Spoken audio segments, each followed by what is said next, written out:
नमस्कार, मैं हूं शुभी और आप देख रहे हैं न्यूज सोनेशन। पंचायत चुनाव की तमाम अटकलों के बीच इस बात का फैसला बिहार सरकार की कैबिनेट की बैठक में लिया गया कि फिलहाल पंचायत चुनाव तो नहीं होंगे, लेकिन परामर्शी कमेटी के तहत पंचायतों का संचालन किया जाएगा। अब इसको लेकर भी अटकलें तेज है कि आखिर ये परामर्शी समिति में किन लोगों की उपस्थिति होगी, किन के अंतर्गत परामर्शी समिति का गठन किया जाएगा और कौन पंचायतों का संचालन करेगा। हालांकि अब सूत्रों के हवाले से इस बात की भी जानकारी दी जा रही है कि राजनीतिक दलों की भागीदारी भी इसमें होगी, यानी कि राजनीतिक दल भी इसमें शामिल हो परामर्शी समिति का गठन करेंगे। फिलहाल इन तमाम खबरों को लेकर क्या कुछ जानकारी है हमारे पास, आपको बताते हैं। विघटित पंचायती राज संस्थाओं को चलाने के लिए परामर्शी समिति के गठन का रास्ता भले ही साफ हो गया है, लेकिन समिति के स्वरूप या संरचना का अंतिम निर्णय होना बाकी है। उम्मीद है कि अगले कुछ दिनों में ये मुद्दा सुलझ जाएगा।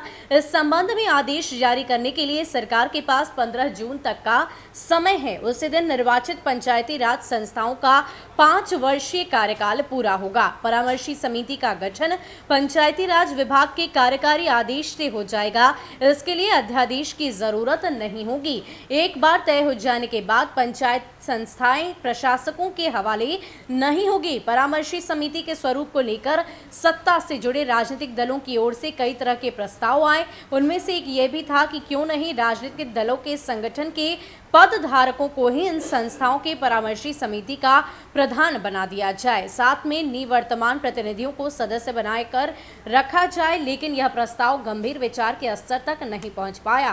प्रस्ताव को इस हद तक संशोधित कर विचार किया जा रहा है कि परामर्शी समिति में सरकारी अधिकारी एवं पंचायती संस्थाओं के निवर्तमान पद धारकों के अलावा राजनीतिक दलों के प्रतिनिधियों को भी रखा जाएगा।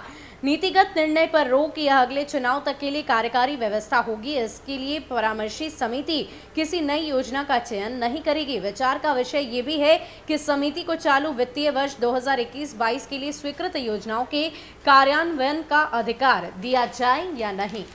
तो फिलहाल पंचायत चुनाव को लेकर एक तरफ जहां स्पष्ट तौर से इस बात का निर्णय लिया गया है कि परामर्शी समिति के तहत पंचायतों का संचालन किया जाएगा। अब इन सब को लेकर परामर्शी समिति में किन लोगों की उपस्थिति होगी, किन लोगों से मिलकर इसे गठित किया जाएगा, अब इस पर भी फिलहाल संशय बरकरार है। लेकिन इन सब के बीच राजनीतिक दलों के उत्तराधिकार या जो वरिष्ठ पदाधिकारी हैं उनके सम्मिलित होने की भी आशंका जताई जा रही है। ज्यादा अपडेट के लिए आप बने रहें न्यूज सोनेशन के साथ। नमस्कार।